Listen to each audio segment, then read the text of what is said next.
Hello everyone, welcome to ईपेप academy. हम RCC structure discuss कर रहे हैं। आरसीसी स्ट्रक्चर में हम यूनिट सेकंड का पार्ट फर्स्ट डिस्कस कर चुके हैं। इस वीडियो में हम डिस्कस करेंगे यूनिट 2 का पार्ट 2। इसमें फर्स्ट टॉपिक हमारा है analysis of singly reinforced concrete beam by working stress method. तो बीम को एनालिसिस करने के लिए सबसे पहले हम स्ट्रेस स्ट्रेन डायग्राम बनाएंगे। स्ट्रेस स्ट्रेन डायग्राम हमारा कुछ इस प्रकार है। क्योंकि ये सिंगली रिइंफोर्स बीम है तो हमें पता है कि बीम जो सिंगली रिइंफोर्स बीम होता है उसमें हम टेंसाइल जोन में ही केवल रिइंफोर्समेंट प्रोवाइड करते हैं। तो यहाँ पर हम एक बीम का क्रॉस सेक्शन बना लिए हैं जिसकी विड्थ बी है, टोटल डेप्थ डी है, इफेक्टिव डेप्थ स्मॉल डी है और इफेक्टिव कवर डी डैश है। Area of steel A S T है। क्योंकि हमें पता है कंक्रीट की टेंसाइल स्ट्रेंथ इग्नोर कर देते हैं वर्किंग स्ट्रेस मेथड में, और जो हम डिजाइन के लिए कैलकुलेशन करते हैं हमेशा इफेक्टिव डेप्थ ही लेते हैं। तो हम क्या करेंगे, इफेक्टिव डेप्थ तक ही जहां पर हमारा टेंसाइल रिइंफोर्समेंट प्रोवाइड किया गया है टेंशन जोन में, उसके सीजी तक या सेंट्रॉइड तक ही हम स्ट्रेस और स्ट्रेन डायग्राम को बनाएंगे। तो सपोज करो हमारा ये बीम है जिसकी न्यूट्रल एक्सेस ये है। जब इस पर लोड आता है, लोड की वजह से क्या होगा, इसमें बेंडिंग होगा। बेंडिंग कुछ इस टाइप से होगा।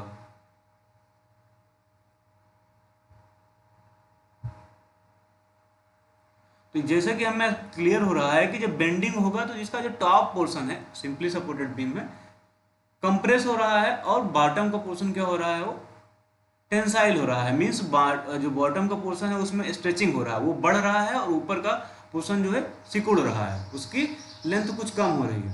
तो इसलिए जब हम स्ट्रेन डायग्राम बनाएंगे, हमारे एजम्पशंस के अकॉर्डिंग हमें पता है स्ट्रेस स्ट्रेन डायग्राम जो होता है कंक्रीट के वो लीनियरली फॉलो करता है। उसमें जो वेरिएशन होता है लीनियर फॉलो होता है। न्यूट्रल एक्सेस वो एक्सेस है जहां पर सारे स्ट्रेसेस जीरो होते हैं। अब हम क्या करेंगे, न्यूट्रल एक्सेस के अकॉर्डिंग ही हम सारे डायग्राम बनाएंगे स्ट्रेस और स्ट्रेन के। लीनियर रिलेशन फॉलो करता है तो जो न्यूट्रल एक्सेस होगा यहाँ पर स्ट्रेन हमारा जीरो होगा, और एक कंप्रेसिव जोन पर टॉप मोस्ट फाइबर पर मैक्सिमम होगा जिसको हम बोलेंगे कंप्रेसिव स्ट्रेन। इसको हमने डिनोट किया एप्सिलॉन सी से। न्यूट्रल एक्सेस के नीचे जो टेंसाइल जोन है वहां पर जो स्ट्रेन होगा न्यूट्रल एक्सेस पर जीरो होगा, और न्यूट्रल एक्सेस के नीचे टेंसाइल जोन में जो टॉप मोस्ट पोर्शन होगा टेंसाइल जोन का, वहां पर जो स्ट्रेन होगा वो मैक्सिमम होगा। स्टील के लिए इसको एप्सिलॉन एस टी से डिनोट किया है। जो प्रैक्टिकली अगर हम देखें तो जो हमारा कंप्रेसिव जोन होता है वहां पर जो स्ट्रेन डायग्राम होता है उसका साइज थोड़ा कम होता है क्योंकि ऊपर से ये कंप्रेस होता है। और जब टेंशन जोन में की बात करें तो ये डायग्राम थोड़ा से हम कुछ बड़ा बनाते हैं कंप्रेसिव जोन की कंपेरिजन में। क्यों? क्योंकि ये स्ट्रेच होता है। तो ये हमारा स्ट्रेन डायग्राम हो जाएगा। फिर उसके बाद हम नेक्स्ट ड्रॉ करेंगे स्ट्रेस डायग्राम। न्यूट्रल एक्सेस पर हमें पता है स्ट्रेसेस जो है जीरो होते हैं, रिलेशनशिप लीनियर ही फॉलो करेगा। तो ये न्यूट्रल एक्सेस पर जीरो होगा और टॉप मोस्ट पोर्शन पर कंप्रेसिव जोन में सबसे ज़्यादा होगा, जिसकी वैल्यू क्या होगी, सिग्मा CBC। ये क्या है, compressive stress in concrete during bending. फिर आएंगे न्यूट्रल एक्सेस के नीचे। हमें पता है कंक्रीट की टेंसाइल स्ट्रेंथ को इग्नोर कर दिया जाता है। तो जब यहाँ पर टेंसाइल स्ट्रेंथ को इग्नोर कर दिया जाएगा तो मीन्स इसके नीचे का जो न्यूट्रल एक्सेस के नीचे का पोर्शन होगा उसमें उसके एरिया को, कंक्रीट के एरिया को कंसीडर ही नहीं करेंगे। तो यहाँ पर कोई स्ट्रेस डिस्ट्रीब्यूशन नहीं होगा। बट जो टेंसाइल स्ट्रेस हमारा होगा उसकी इंटेंसिटी सिग्मा ST होगी। अब फिर आगे देखते हैं हमने क्या किया, इक्विवेलेंट स्ट्रेस डायग्राम को ड्रा किया। इक्विवेलेंट स्ट्रेस डायग्राम का मीन्स क्या हुआ कि जो हमारा रिइंफोर्समेंट था उसको हम हटा के क्या कर रहे हैं, उसकी जगह पर कंक्रीट को प्लेस कर दे रहे हैं। तो हमें सिंपल सी पता है कि अगर हमें हमारा कंक्रीट प्लेस करेंगे तो वो m टाइम्स होगा जो हमारा रिइंफोर्समेंट होगा। तो कहीं ना कहीं उससे ज़्यादा हमें कंक्रीट को प्लेस करना पड़ेगा, जिसका एरिया कितना होगा, MAST होगा। अब इसको यहाँ पर हम ड्रा करते हैं इक्विवेलेंट स्ट्रेस डायग्राम। हमने इक्विवेलेंट कॉन्सेप्ट में ये डिस्कस कर लिया है यूनिट 2 के पार्ट फर्स्ट में। हमारे कंप्रेसिव जोन में सेम ही रहना है, सिग्मा सीबीसी मैक्सिमम वैल्यू होना है। न्यूट्रल एक्सिस के नीचे डॉटेड पोर्शन में दिखाया गया है जो इंटेंसिटी होगा यहाँ पर इक्विवेलेंट कॉन्सेप्ट में क्या होगा, हमें पता है sigma S T equal to M sigma C. तो यहाँ पर हमने रिइंफोर्समेंट को रिमूव करके इक्विवेलेंट कॉन्सेप्ट क्या है वहाँ पर कंक्रीट लगाया, तो सिग्मा सी की वैल्यू जो वहाँ पर हम लिखेंगे क्या हो जाएगा, sigma S T divide by M हो जाएगा। तो यहाँ पर इसकी इंटेंसिटी क्या हो जाएगी, वैल्यू क्या हो जाएगी, sigma S T divide by M. तो ये हमारे डायग्राम का रिप्रेजेंटेशन हो गया, कैसे कैसे बनाया गया है। अब इसमें जो नोटेशन है उसको देखते हैं। जो कंप्रेसिव जोन है हमें पता है, कंप्रेसिव जोन हमारा ये है, कंप्रेसिव जोन ये हमारा टेंसाइल जोन है, टेंशन जोन है न्यूट्रल एक्सिस के नीचे। स्ट्रेस डायग्राम में हम सपोज करते हैं हमारा जो है कंप्रेसिव फोर्स जो लग रहा है वो स्ट्रेस डायग्राम कंप्रेशन जोन में लगेगा, सी लग रहा है इस नेचर का, इस डायरेक्शन में, ठीक। तो टेंसाइल इसके जस्ट अपोजिट लगना है और टेंसाइल फोर्स इसके जस्ट अपोजिट हमारा टेंशन जोन में लग रहा है। अब हम सपोज करते हैं कि जो एक्स है हमारे न्यूट्रल एक्सिस की डेप्थ है, हमने सपोज किया एक्स जो है न्यूट्रल एक्सिस की डेप्थ है। हमें पता है इफेक्टिव डेप्थ हमारी डी है, ऊपर की डेप्थ हमें पता चल गया कि एक्स है। तो इस डेप्थ को निकालने के लिए हम क्या करेंगे, डी माइनस एक्स कर देंगे। तो ये हमने मेंशन कर दिया डी माइनस एक्स, क्योंकि ट्रायंगुलर पोर्शन है ऊपर, तो हमेशा जो फोर्स एक करेगा सी जी पर करेगा। तो जहां पर 90 डिग्री होता है वहां से कितना, तो अगर टोटल हमारी डिस्टेंस एक्स है तो ये डिस्टेंस हो जाएगी एक्स बाई 3। तो इसलिए इस वैल्यू को हमने एक्स बाई 3 मेंशन किया है।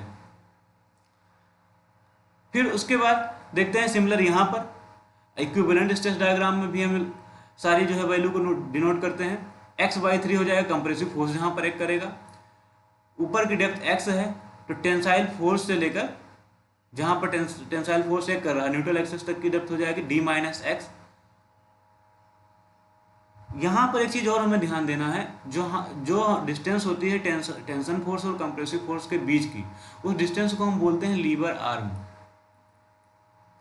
जिसे हम जेड से डिनोट करते हैं। ये क्या होता है, distance between resultant compressive force and tensile force. आगे डेफिनेशन है, अभी वहां पर हम डेफिनेशन भी पढ़ेंगे, लेकिन यहाँ पर क्लियर करते चलते हैं। तो ये जो जेड की वैल्यू होगी क्या होगी, हमें पता है ये डेप्थ हमारी कितनी है, टोटल स्मॉल डी है।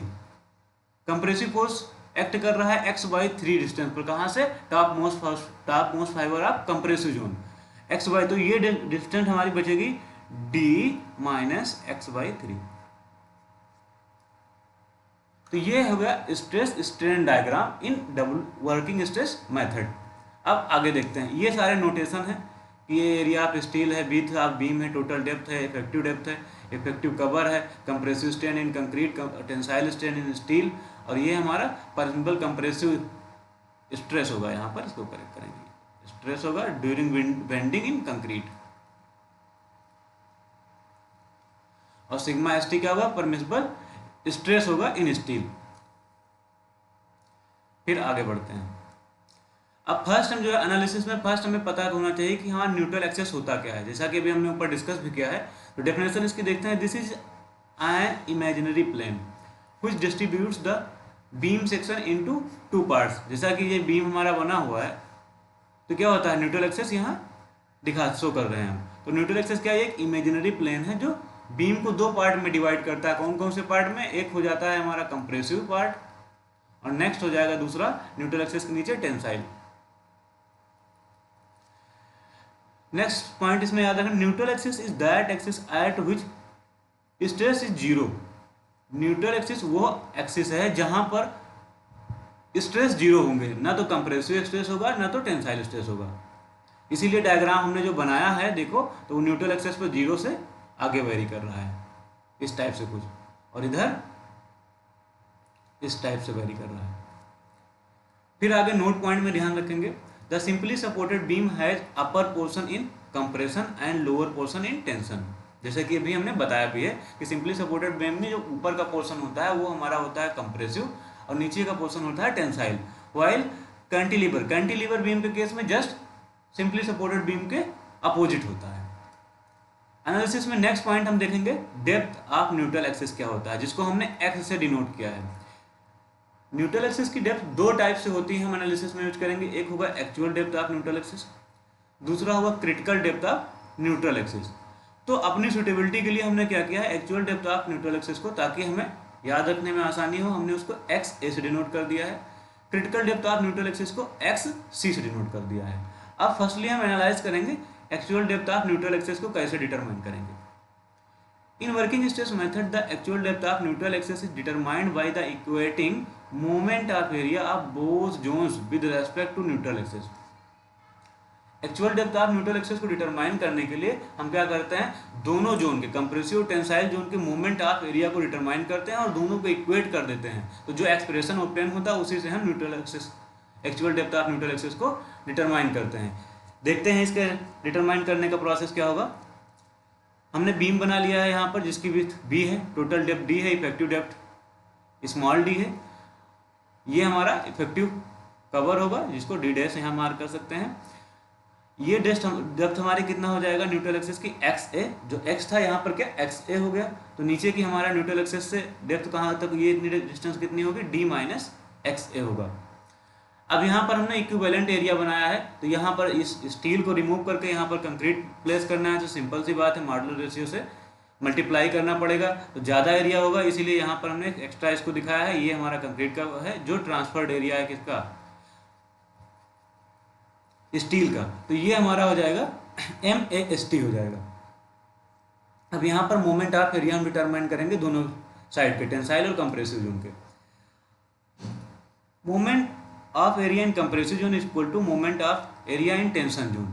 अब इसको देखो, मोमेंट ऑफ एरिया, तो एरिया को क्या करेंगे, सीधी से मल्टीप्लाई करेंगे, BXA। अब कंप्रेसिव जोन का पहले देखो, ये हमारा इसकी विड्थ कितना है B, डेप्थ कितना है XA, तो B इंटू XA एरिया हो गया। अब ये किस पर एक्ट करेगा, इसके CG पर। तो इस पोर्शन का CG कितना होगा, रेक्टेंगल है, तो XA/2, तो XA/2 से हमने यहाँ पर मल्टीप्लाई कर दिया।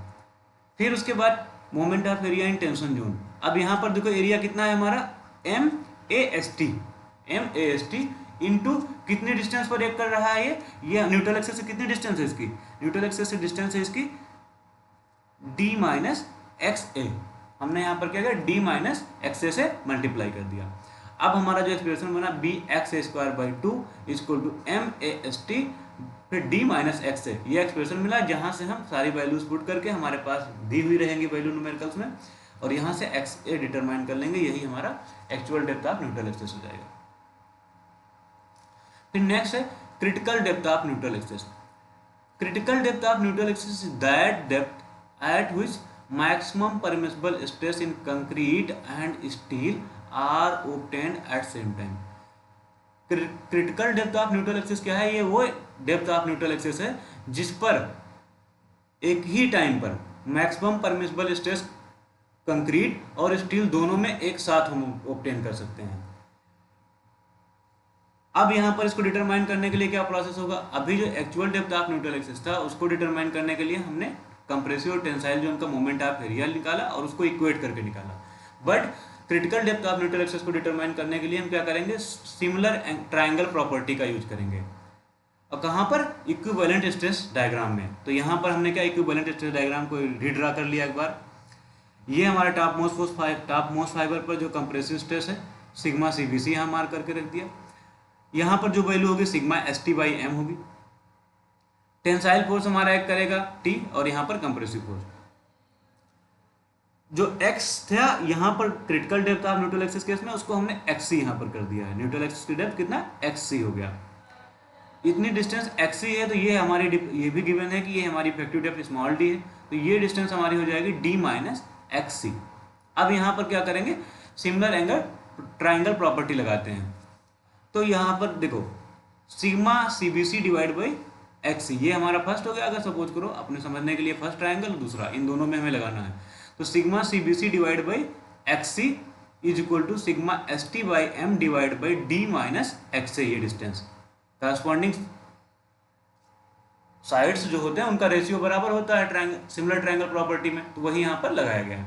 अब इसको सिंप्लीफाई करते हैं। हमने क्या किया, D minus XC divide by XC कर लिया, मतलब इसको इस साइड में ट्रांसफर कर लिया, is equal to sigma ST divide by M sigma CBC। फिर थोड़ा सा सिंप्लीफाई किया हमने, क्या किया, इसको मल्टीप्लाई कर दिया, D divide by X C minus यहाँ पर 1 हो जाएगा equal to sigma S T divide by M sigma C B C. आगे सिंप्लीफाई करेंगे तो डी बाई एक्स सी इस साइड रख लेते हैं और 1 को इधर ट्रांसफर कर देते हैं, तो हमारा हो जाएगा sigma S T divide by M sigma C B C plus 1। फिर इसके बाद यहाँ पर एलसीएम ले लेते हैं, तो D by X C equal to हो जाएगा sigma S T plus M sigma C B C divide by M sigma C B C. अभी यहाँ पर जो एक्सप्रेशन हमारे पास निकल के आया, अगर इसको रिवर्स कर देते हैं तो हो जाएगा X C by D equal to M sigma C B C divide by M sigma C B C plus sigma S T. तो यहाँ से हमें एक्स सी की वैल्यू जो निकालेंगे वो क्या आया है, M sigma C B C divide by M sigma C B C plus sigma S T into D. तो ये होगा critical depth of neutral axis को डिटरमिन करने का फार्मूला। हमें याद रखना जो एक्स सी बाई डी होता है उसको एक कांस्टेंट के बराबर रखा जाता है, जिसे हम बोलते हैं critical neutral axis depth factor. जो critical depth of neutral axis है उसका डेप्थ फैक्टर होता है के। तो यहाँ से हम लिख सकते हैं एक्स सी इक्वल टू हो जाएगा के डी। तो अगर के की वैल्यू हमें बताना है तो यहाँ पर क्या हो जाएगा, के इक्वल टू हो जाएगा एक्स सी बाई डी, तो हो जाएगा इसका formula M sigma C B C divide by M sigma C B C plus sigma S T. तो ये हो गया हमारा critical depth of neutral axis का एक्सप्रेशन। फिर नेक्स्ट हम देखेंगे लीबर आर्म क्या होता है, जिसे उत्तोलक भुजा बोलते हैं। लीबर arm is the vertical distance between resultant, यहाँ पर क्या है resultant compressive force and resultant tensile force. जो हमारा रिजल्टेंट कंप्रेसिव फोर्स है ये और टेंसाइल फोर्स टी, इन दोनों के बीच की जो डिस्टेंस होगी उसको हम बोलते हैं लीबर आर्म। तो उसके लिए हमने क्या डायग्राम को फिर से बना लिया, इक्विवेलेंट स्ट्रेस डायग्राम को। यहाँ पर compressive force top most fibre से एक्स बाई 3 डिस्टेंस पर, यहाँ पर एक depth of neutral axis x से डिनोट किया है। अब क्रिटिकल होगा तो एक्स ही हो जाएगा, एक्चुअल होगा तो एक्स ए हो जाएगा। तो इसमें हमें कंफ्यूज नहीं होना है। टोटल डेप्थ हमें पता है कितना है, स्मॉल डी होगा। इफेक्टिव डेप्थ का हम कंसीडर कर रहे हैं तो इफेक्टिव डेप्थ हमारा स्मॉल डी है। तो यहाँ पर जेड की वैल्यू कितना हो जाएगी, डी माइनस एक्स बाई 3, जैसे कि इसमें मेंशन है। ये हमारा लीवर आर्म हो जाएगा। डायग्राम जैसा कि ऊपर सिग्मा सी बी सी, नीचे sigma S T divide by M, यहाँ टेंसाइल फोर्स चेक कर रहा है। तो जेड की वैल्यू हम यहाँ पर नोट कर रहे हैं, जेड इक्वल टू हमारा निकल के आया है डी माइनस एक्स बाई 3। अब if x is equal to X C, then उस केस में क्या करेंगे, हम पुट करेंगे जैसा कि ऊपर हमने देखा X C is equal to हमारा के डी पुट करेंगे। तो जब X C is equal to K D put करेंगे तो क्या हो जाएगा, Z is equal to D minus K D by 3, जहाँ से डी कॉमन ले लेंगे तो 1 माइनस के बाई 3 ब्रैकेट में बचेगा। जो 1 माइनस के बाई 3 है इसको एक कांस्टेंट माना जाता है, जिसे हम जे से डिनोट करते हैं और इसको बोलते हैं लीवर आर्म डेप्थ फैक्टर। तो हमारा जो जेड की वैल्यू आता है, जेड इक्वल टू आता है Z equal to J D. तो ये हो गया हमारा लीवर आर्म। फिर उसके बाद आगे नेक्स्ट हम एनालिसिस में देखेंगे मोमेंट ऑफ रेजिस्टेंस कैसे डिटरमाइन करते हैं, क्या होता है moment of resistance. When external loads come on beam the moment acts on the beam. जब किसी बीम पर कोई एक्सटर्नल लोड एक्ट होता है तो उस लोड के कारण मोमेंट जनरेट होता है, जिसे हम बोलते हैं bending moment. In response to this the beam material resist this moment.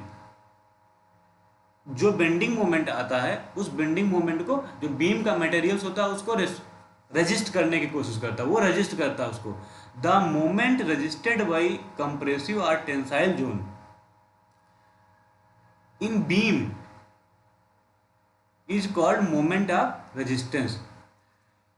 जो बेंडिंग मोमेंट है, बेंडिंग मोमेंट को रेजिस्ट करने के लिए जो उसके अपोजिट मोमेंट जनरेट करता है बीम मटेरियल, उसको हम बोलते हैं मोमेंट ऑफ रेजिस्टेंस।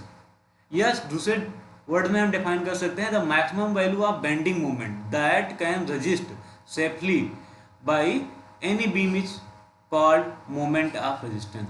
जो बेंडिंग मोमेंट जो जनरेट हो रहा है ड्यू टू एक्सटर्नल लोड, उसकी मैक्सिमम वैल्यू को जो कोई पर्टिकुलर बीम रेजिस्ट कर लेता है उसी को हम बोलते हैं मोमेंट ऑफ रेजिस्टेंस।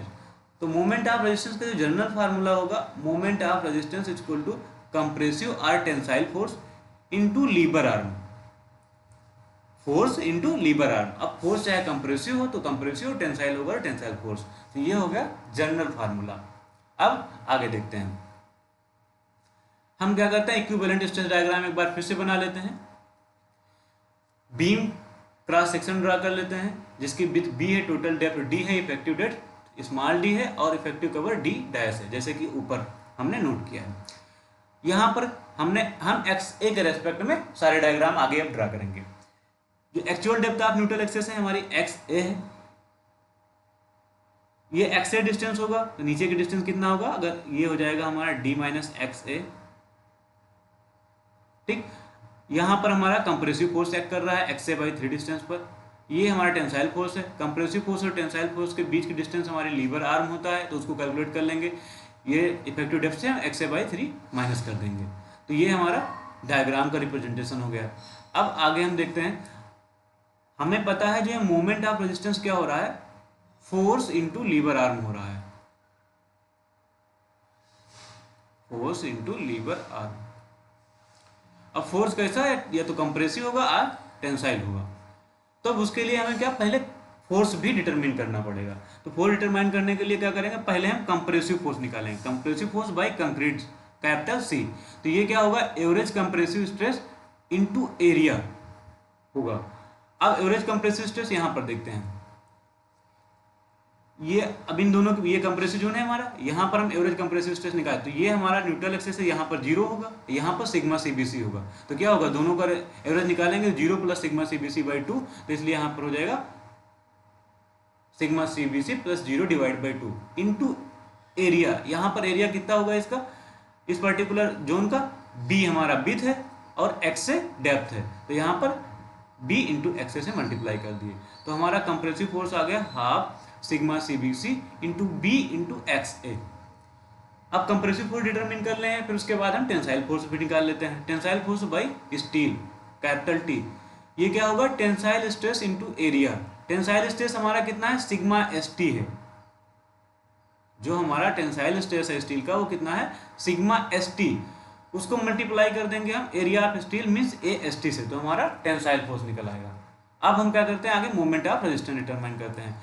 तो first moment of resistance due to compressive force निकालते हैं। तो क्या होगा, moment of resistance due to concrete in compressive zone या कंप्रेशन जोन। तो ये क्या हो जाएगा, मोमेंट ऑफ रेजिस्टेंस, इसको डिनोट कर लेते हैं M R in compression zone C, equal to हो जाएगा compressive force into lever arm. Compressive force की यहाँ वैल्यू भी हम ऊपर निकाल ली है, रख देते हैं। सी इंटू जेड होगा तो half sigma C B C, अभी हमने कंप्रेसिव फोर्स की वैल्यू निकाला है ऊपर, into B into X A into lever arm हो जाएगा D minus X A by 3। तो हमारा कंप्रेसिव मोमेंट ऑफ रेजिस्टेंस जो निकल के आया है half sigma C B C B X A D minus X A निकल के आया। अब in case critical depth of neutral axis, जहां पर एक्स ए इक्वल टू हो जाएगा एक्स सी, इस केस में क्या होगा, एक्स सी की वैल्यू हमारा के डी हो जाएगा। तो यहाँ पर उस फॉर्म में भी इसको कैलकुलेट करते हैं। तो X C equal to K D यहाँ पर पुट करेंगे तो क्या हो जाएगा, half sigma C B C, B X A जो होगा एक्स सी में कन्वर्ट हो जाएगा, डी जो एक्स ए था यहाँ पर एक्स सी डिवाइड बाई 3। फिर आगे half sigma C B C B K D, यहाँ पर एक्स सी की वैल्यू हमने के डी पुट किया, D minus K D by 3। अभी क्या करना है, यहाँ से डी कॉमन ले लेंगे बाहर, तो हम यहाँ पर लिखेंगे expression half sigma C B C B K D square.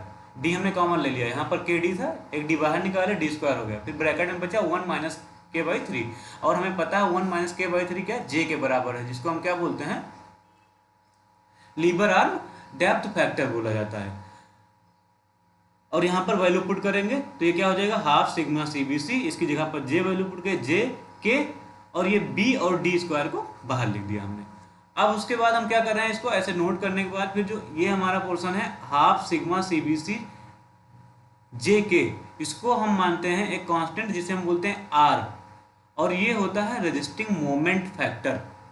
ठीक, तो इसको आर से नोट कर दिए तो हमारा एक्सप्रेशन निकल के आया आर बी डी स्क्वायर। किस केस में, जब critical depth of neutral axis होगा। सेकंड हम जो है moment of resistance due to steel in tension zone. अब टेंसाइल मोमेंट ऑफ रेजिस्टेंस निकालेंगे तो क्या होगा, उसके लिए हम टेंसाइल फोर्स को लीवर आर्म से मल्टीप्लाई कर देंगे, टी इंटू जेड। तो हमें पता है टेंसाइल फोर्स हमारा sigma S T into A S T होता है, उसमें मल्टीप्लाई कर देंगे हम लीवर आर्म से D minus X A by 3। तो ये हमारा टेंसाइल मोमेंट ऑफ रेजिस्टेंस निकल आया। अब उसके बाद हम देखते हैं नेक्स्ट टॉपिक इसमें एनालिसिस में ही, percentage of steel in RCC beam. अगर हमें कोई आरसीसी बीम है उसमें हमें परसेंटेज निकालना है, कितना परसेंट है हमारा स्टील इसमें अवेलेबल है। तो उसके लिए क्या करेंगे हम, टोटल एरिया ऑफ स्टील जो होगा उसको डिवाइड कर देंगे effective area of beam cross section. जो बीम का इफेक्टिव एरिया है उससे डिवाइड कर देंगे और मल्टीप्लाई कर देंगे 100 से, तो हमारा परसेंटेज में वैल्यू निकल आए। इसको हम पीटी से भी डिनोट करते हैं, पीटी से ही डिनोट कर लेते हैं। Percentage area of steel equal to क्या होगा, पीटी। अब यहाँ पर परसेंटेज में है तो AST means area of steel divide by effective area means width of beam into effective depth BD into 100। ये फार्मूला होगा परसेंटेज ऑफ स्टील कैलकुलेट करने का। और वहाँ से अगर हमें AST की वैल्यू कैलकुलेट करना हो, परसेंटेज अगर गिवन है तो उसके लिए क्या करेंगे, AST इक्वल टू यहाँ ट्रांसफर कर लेंगे P या PT, ये किस में है, परसेंटेज में, डिवाइड बाई 100 इंटू BD। तो ये हमारा एरिया ऑफ स्टील यहाँ से डिटरमिन कर लेंगे। फिर उसके बाद नेक्स्ट पॉइंट्स जो है एनालिसिस ऑफ बीम में, इकोनॉमिकल परसेंटेज अगर कैलकुलेट करना हो तो हम कैसे कैलकुलेट करेंगे।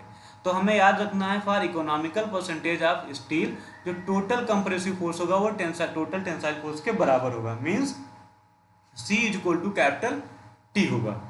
अब यहाँ पर C और T की वैल्यू पुट कर लेंगे, हाफ सिग्मा CBC BXA होती है capital C total compressive force की वैल्यू, जैसा कि अभी ऊपर हमने डिस्कस किया है। टोटल टेंसाइल फोर्स की वैल्यू है सिग्मा ST इंटू AST। यहाँ से हम क्या कर रहे हैं, AST डिटरमाइन कर लेते हैं ट्रांसफर करके, तो होगा half sigma CBC divide by sigma ST into BXA। इसको हम सपोज करते हैं ये हमारा इक्वेशन नंबर फर्स्ट है। But we know that AST जो हमारा होता है परसेंटेज ऑफ स्टील, इसको PT से कर लो, डिवाइड बाई 100 इंटू BD होता है। इसको इक्वेशन 2 मान सकते हैं। तो फ्रॉम 1 और 2 से हम क्या कर ले रहे हैं, दोनों को इक्वेट कर ले रहे हैं जिसकी वजह से हमारा एक्सप्रेशन आएगा half sigma CBC divide by sigma ST into BXA equal to P percentage होगा या PT कर लेते हैं डिवाइड बाई 100 इंटू BD। फिर इसको सॉल्व किए तो हमारा एक्सप्रेशन आया percentage of steel PT equal to आया 50, क्योंकि ये 100 कैंसिल हो जाएगा, 50 sigma CBC divide by sigma ST into XA by D। तो ये इक्वेशन हमारा 3 हो गया। Also we know that sigma C, अभी हमारा सिमिलर एंगल ट्रायंगल प्रॉपर्टीज है, हमने देखा था क्या हो, sigma CBC equivalent stress diagram में divide by XA is equal to sigma ST divide by M divide by D minus XA। तो जिसको थोड़ा सिंप्लीफाई करेंगे तो हम ऐसे लिख सकते हैं sigma CBC divide by XA is equal to sigma ST divide by D minus XA, और M हमारा कहाँ नीचे आ जाएगा। तो वही एक्सप्रेशन यहाँ पर हमने लिख दिया। अब इसको और थोड़ा सा सिंप्लीफाई करेंगे तो हो जाएगा sigma CBC by sigma ST, और यहाँ पर XA divide by D minus XA, और यहाँ पर मल्टीप्लिकेशन में रहेगा M। अब क्या कर रहे हैं हम, sigma CBC divide by sigma ST की वैल्यू इक्वेशन नंबर 3 में रख दे रहे हैं। तो हमारा जो परसेंटेज ऑफ स्टील आएगा वो क्या आएगा, P परसेंटेज इक्वल टू या PT इक्वल टू आएगा 50, और जो हमारा sigma CBC divide by sigma ST की वैल्यू थी हमने ऊपर निकाला वो क्या, XA divide by M D minus XA यहाँ पर पुट कर दे रहे हैं। और जो हमारा XA बाई D यहाँ इक्वेशन नंबर 3 में था उसको एज इट इज यहाँ पर रहने दे रहे हैं। तो ये हो गया XA बाई D। अब इसको थोड़ा सा और सिंप्लीफाई करें तो PT या P परसेंटेज भी लिख सकते हैं, इक्वल टू हो जाएगा 50, यहाँ से XA से मल्टीप्लाई होगा XA square divide by M D X minus A। तो ये एक्सप्रेशन हो गया हमारा परसेंटेज ऑफ स्टील का इकोनॉमिकल सेक्शन के लिए। ठीक, तो एनालिसिस ऑफ बीम जो सिंगली रिइंफोर्स्ड बीम थी हमारा, उसमें हमने क्या क्या देखा, क्या क्या डिटरमाइन करना था। एक तो हमें depth of neutral access determine करना था, X जो दो टाइप के हैं, कौन सा, XA actual depth of neutral axis और critical depth of neutral axis. दूसरा लीवर आर्म। नेक्स्ट हमने moment of resistance, moment of resistance निकाला, टेंसाइल और कंप्रेसिव फोर्स भी इसी के साथ हमारा निकाल दिया गया, टेंसाइल और कंप्रेसिव मोमेंट ऑफ रेजिस्टेंस। और उसके बाद फिर जो है इकोनॉमिकल सेक्शन के लिए परसेंटेज ऑफ स्टील PT की वैल्यू हम डिटरमाइन किए, इकोनॉमिकल सेक्शन के लिए परसेंटेज ऑफ स्टील। तो ये हमारा हो गया analysis of beam by working stress method for singly reinforced beam. फिर आगे नेक्स्ट टॉपिक देखते हैं यूनिट 2 में, type of RCC beam section. कौन कौन से RCC बीम सेक्शन है, तो ये हम 3 टाइप्स के मेजरली हमारे रिइंफोर्स RCC बीम सेक्शन होते हैं। एक होता है अंडर रिइंफोर्स्ड सेक्शन, दूसरा होता है बैलेंस सेक्शन, थर्ड होता है ओवर रिइंफोर्स्ड सेक्शन। तो यहाँ पर नॉर्मली हमें याद करने के लिए ध्यान रखेंगे कि अगर हम XA और XC की वैल्यू निकालें, ये क्या होगा, actual depth of neutral axis और critical depth of neutral axis. तो इसको कंपेयर कर दे तो डायरेक्टली हम बता सकते हैं अगर एक्स ए की वैल्यू एक्स सी से कम होगा तो वो अंडर रेनफोर्स सेक्शन होगा, एक्स ए की वैल्यू एक्स सी के बराबर होगा तो वो बैलेंस सेक्शन, और एक्स ए की वैल्यू ग्रेटर देन होगा एक्स सी से तो वो ओवर रेनफोर्स सेक्शन होगा। तो ये नॉर्मल डेफिनेशन इजीली हम पता कर सकते हैं। अगर हमें न्यूमेरिकल्स वगैरह में डिटरमाइन करना है, सिंपल दोनों को वैल्यू फाइंड करना और कंपेयर करके बता देंगे सेक्शन हमारा किस नेचर का है। इसकी डेफिनेशन थोड़ा डिटेल में देखते हैं। अंडर रेनफोर्स सेक्शन क्या होगा, तो फर्स्ट पॉइंट जब हम क्या होगा एक्स ए की वैल्यू एक्स सी से होगा तो अंडर रेनफोर्स सेक्शन होगा। अंडर रेनफोर्स सेक्शन का मतलब हुआ कि जो स्टील प्रोवाइड किया गया है बीम में वो रिक्वायरमेंट से कम है, मीन्स जितना रिक्वायर्ड स्टील होना चाहिए तो उससे कम स्टील प्रोवाइड किया गया है, तो इसका मतलब हो गया वो अंडर रेनफोर्स सेक्शन है। और एक्स ए की value X C. In under reinforce section the steel will reach at permissible stress earlier. क्योंकि यहाँ पर स्टील रिक्वायरमेंट से कम प्रोवाइड किया गया है इसलिए अंडर रेनफोर्स सेक्शन में जो स्टील होता है वो परमिसिबल स्ट्रेस वैल्यू को पहले ऑब्टेन करता है, मीन्स यहाँ पर जो फेलियर होगा स्टील में होगा। तो hence the failure in under reinforce section is tension failure और डक्टाइल फेलियर। स्टील का फेलियर होगा तो क्या उसे टेंशन फेलियर बोलेंगे, और या उसी का दूसरा नेम क्या डक्टाइल फेलियर भी बोला जाता है, जो अंडर रेनफोर्स सेक्शन में फेलियर ऑकर होता है। Next point, in under reinforce section the moment of resistance is taken on the basis of steel. Under reinforce section में जो मोमेंट ऑफ रेजिस्टेंस हम डिटरमाइन करते हैं वो on the basis of steel mean tensile moment of resistance हम determine करते हैं, क्योंकि टेंशन फेलियर आकर होता है। तो यहाँ पर इसको हम लिखेंगे मोमेंट ऑफ रेजिस्टेंस। टेंसाइल के लिए एस टी भी डिनोट कर सकते हैं या सीधे सीधे टी भी डिनोट कर सकते हैं अपने समझने के लिए हम। तो ये हो जाएगा sigma S T into A S T, जैसा कि अभी ऊपर हमने डिटरमाइन किया expression, is into D minus X A by 3। तो ये मोमेंट ऑफ रेजिस्टेंस का फार्मूला हो जाएगा अंडर रेनफोर्स सेक्शन के लिए। नेक्स्ट सेक्शन है बैलेंस सेक्शन। बैलेंस का मतलब संतुलित खंड जो होता है। इस केस में क्या होता है, जो एक्स ए की वैल्यू एक्स सी के बराबर जब होता है तो उसको बोलते हैं बैलेंस सेक्शन। एक्स ए की वैल्यू एक्स सी के बराबर है, इसका मतलब होता है means the steel provided in the beam is equal as the required steel in beam. तो जो हमारी बीम है उसको जितना स्टील की रिक्वायरमेंट थी उतना स्टील हमने प्रोवाइड कर दिया है, तो वो हमारा हो जाएगा balance section. In balance section both steel and concrete will reach simultaneously on permissible stress value। जो बैलेंस सेक्शन होता है इसमें स्टील और कंक्रीट दोनों साथ में परमिसिबल स्ट्रेस की वैल्यू को ऑब्टेन करते हैं। उसके बाद नेक्स्ट पॉइंट याद रखेंगे, hence in the balance section moment of resistance is taken on the basis of either steel और कंक्रीट। क्योंकि यहाँ पर जो है जो स्टील प्रोवाइड किया जाता है एज पर रिक्वायरमेंट के बराबर प्रोवाइड किया जाता है, इस और उसके साथ साथ जो यहाँ पर स्टील और कंक्रीट में परमिसिबल स्ट्रेस की वैल्यू है एक साथ साइमल्टेनियसली ऑब्टेन होते हैं। तो इसलिए हम क्या करते हैं, यहाँ पर मोमेंट ऑफ रेजिस्टेंस के दोनों फार्मूले यूज कर सकते हैं, as per requirement tensile nature का भी फार्मूला और कंप्रेसिव नेचर का भी फार्मूला यूज कर सकते हैं। फिर उसके बाद नेक्स्ट हमारा है over reinforced section. Over reinforced section क्या होता है, जब when XA is greater than XC, हमने XA और XC की वैल्यू कैलकुलेट किया, कंपेयर किया। अगर XA actual depth of neutral axis की value critical depth of neutral axis की वैल्यू से ज्यादा है तो means the steel provided in the beam is much higher than required. Over reinforced section का मतलब क्या, XA की वैल्यू XC से ज्यादा होगा। इसका मतलब हुआ कि जो बीम में रिइंफोर्समेंट प्रोवाइड किया गया है रिक्वायरमेंट से ज्यादा प्रोवाइड कर दिया गया है। इन over reinforced section concrete will reach on permissible stress earlier, क्योंकि यहाँ पर रीइंफोर्समेंट जो है प्रोवाइड किया जाता है रिक्वायरमेंट से ज़्यादा, इसलिए जो फेलियर आकर होगा कंक्रीट में आकर होगा। क्यों, क्योंकि जो कंक्रीट होगा वो पहले परमिसिबल स्ट्रेस वैल्यू को रीच कर जाता है। इसलिए क्या होगा, hence the failure in the over reinforced section is compression failure और ब्रिटल फेलियर। क्योंकि कंक्रीट परमिसिबल स्ट्रेस वैल्यू को पहले ऑब्टेन कर लेता है, इसलिए जो यहाँ पर फेलियर आकर होगा वो कंप्रेशन फेलियर आकर होगा। और उस फेलियर का दूसरा नेम भी हम कह सकते हैं कि ब्रिटल फेलियर है। मींस ओवर रेनफोर्स्ड सेक्शन में जो फेलियर होगा कंप्रेशन होगा या ब्रिटल फेलियर जिसे बोलते हैं। सो moment of resistance in over reinforced section is taken on the basis of concrete stress. क्योंकि जो फेलियर हो रहा है कंक्रीट में होता है, इसलिए मोमेंट ऑफ रेजिस्टेंस डिटरमाइन करने के लिए जो हम फार्मूला यूज करेंगे वो कंप्रेसिव नेचर का यूज करेंगे। और हमें पता है वो क्या है, हमारा half sigma CBC B X A into D minus X A by 3। तो ये हो गया हमारा मोमेंट ऑफ रेजिस्टेंस का फार्मूला। तो हमने क्या डिस्कस किया अभी, टाइप्स ऑफ आरसीसी बीम, कौन कौन से टाइप के हैं, तो हमारा अंडर इनफोर्स, ओवर इनफोर्स और बैलेंस सेक्शन। तो आज के वीडियो को हम यहीं पर वाइंड अप करते हैं। आई होप सभी को क्लास समझ में आई होगी। यूनिट सेकंड का नेक्स्ट पोर्शन हम नेक्स्ट वीडियो में डिस्कस करेंगे।